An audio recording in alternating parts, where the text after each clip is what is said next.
Finally, here's part 4 of our Dubai Chewy Cookie review series. TikTok Shop edition naman tayo. Mga chewy cookies na you can buy dito sa TikTok para less hassle sa delivery. At the end of the video, if may mga gusto kayong itry, check the comments or our bio to order sa TikTok Shop or baka meron din sa shop. Ito pala yung rankings namin from parts 1 to 3 in case di mo pa napapanood. 7 Dubai Chewy Cookies i-review natin for part 4, so let's start. First up, Serene Sweets Dubai Chewy Cookie. Maayos ang packaging nila. Naka-air column bubble wrap and deep container kaya maayos yung itsura when we got them. Mas okay yung ganitong packaging pag through shipping para di kalat pag dumating sa buyers. Medyo maliit lang yung Dubai Chewy Cookie nila, pero I think sakto lang naman sa price. Bought these for 265 for 2 pieces, so nasa 132.50 per piece. Medyo may pagka-firm yung chewy cookie nila, tapos may pagka-greeny yung cocoa powder na they use, so walang kumakalat na powder. Di ganun ka-soft yung marshmallow shell nila, pero may stretch naman. Siksik yung filling kaya medyo firm siya to the touch. Andun yung crunch ng kataifi, pero di ganun ka-creamy yung filling, tapos subtle lang yung pistachio flavor. Bitin yung lasa niya for us. May mga kalasa siyang mga natikman na namin na Dubai Chewy Cookies. Parang same siguro ng gamit na pistachio cream. Overall, Serene Sweets Dubai Chewy Cookie was okay lang for us.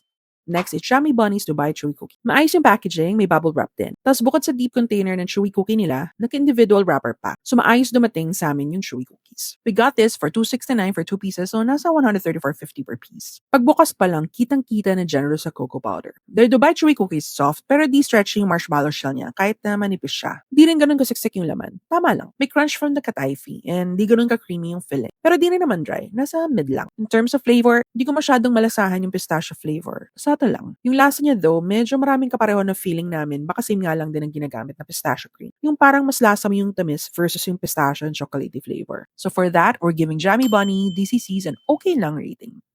Next up, Y&G Connections Dubai Chewy Cookie. Naka-bubble wrap yung container nila, tapos naka-double container siya, pero nagkabali-baliktad pa rin inside. Medyo natagalan yung delivery ng order namin sa kanila kahit kasabayan lang ng ibang in-order namin. Bought these for 380 for 3 pieces. Sakto lang yung size niya for its price. Medyo matigas yung marshmallow shell niya, tapos makapal, so may bite siya. Creamy yung filling, tapos ang sarap ng pagka-crunch ng kataifi. Lasang-lasa mo yung pistachio flavor, tapos may konting alat. Kitang-kita mo rin na may bits ng pistachios inside. Kasi dahil sa kapal ng marshmallow shell niya, ubus ko na yung filling, di ko pa tapos mangyayari yung shell. Na-overpower tuloy yung sarap ng filling. Kaya overall, we're giving Y&G Connections Dubai Chewy Cookie a yummy B rating kasi masarap pa rin naman siya.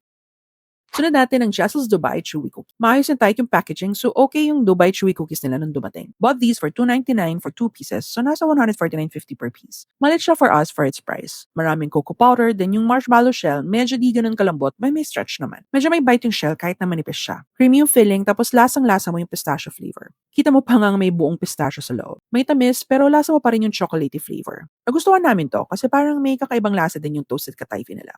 So ang rating namin for Jessel's Dubai Chewy Cookie is highly recommended. Our next Dubai Chewy Cookie is from Anya Candy Shop. Naka-bubble wrap lang to when it arrived, pero deep yung container nila, so maayos pa rin nung dumating. Bought this for 299 for 2 pieces, so nasa 149.50 each. May pistachio bits sa ibabaw ng chewy cookies, tapos ang daming cocoa powder, so medyo makalat kainin. Medyo walang flavor yung cocoa powder, so di na overpower yung filling. Firm yung feels nung chewy cookie, pero malambot yung marshmallow shell niya, kaya ang ganda ng stretch. Nagustuhan namin yung marshmallow coating niya. Di lang consistent yung thickness. Kaya pala medyo firm yung chewy cookie kasi buong buo yung loob. May pagka-dry yung filling niya, tas di siya creamy. Medyo kakaiba din yung texture ng filling niya. We barely tasted yung pistachio flavor, kaya bitin kami sa lasa niya for a Dubai Chewy Cookie. Mas tamis lang yung nalalasahan namin sa kanya. Sayang kasi ang ganda ng marshmallow shell niya. Overall rating namin is okay lang, lalo na given its price na almost 150. Next up is Melt Love Atelier. They wanted us to review their Dubai Chewy Cookies and perfect timing kasi available na rin sa TikTok Shop yung iba't ibang flavors ng chewy cookies nila.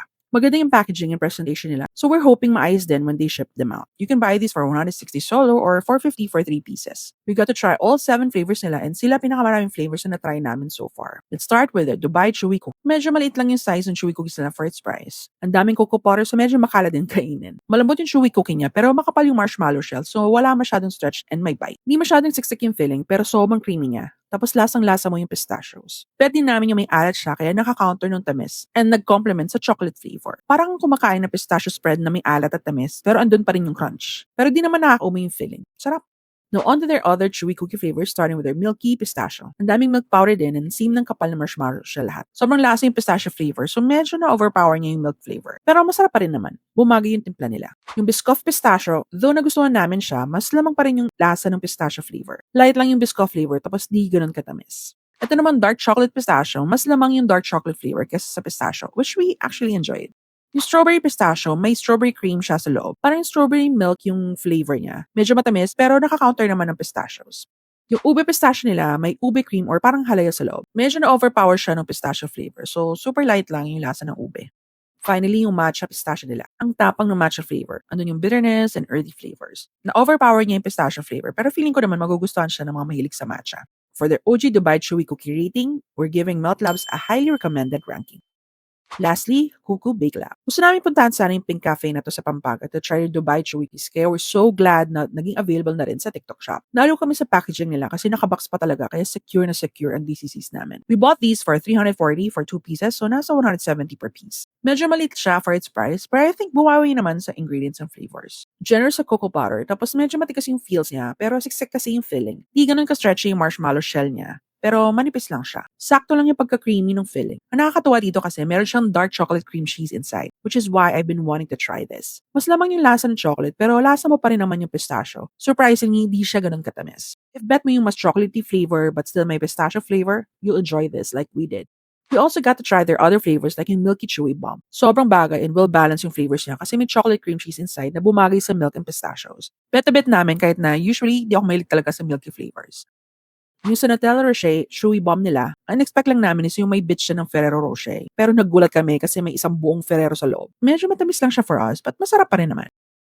Now for the ranking ng Dubai Chewy Cookie ng Kuku Bake Lab, we're giving them an oh my god ranking. Especially kasi kakaiba yung DCC nila and we love the overall flavor. Here are our final rankings for this part 4 ng Dubai Chewy Cookie TikTok Shop edition namin. Kung may nagustuhan kayo sa Dubai Chewy Cookies na we just reviewed, you can order via the link in the comments or on our bio. And here are overall rankings so far sa lahat ng mga natry naming Dubai Chewy Cookies. In case you haven't seen parts 1 to 3 ng series na to, check nyo na. Baka andun yung gusto nyong matry. Sa part 5, yung final part na ng Dubai Chewy Cookie review series namin, will be featuring mga sellers or stores na malapit sa amin sa North Caloocan and Bulacan. Stay tuned!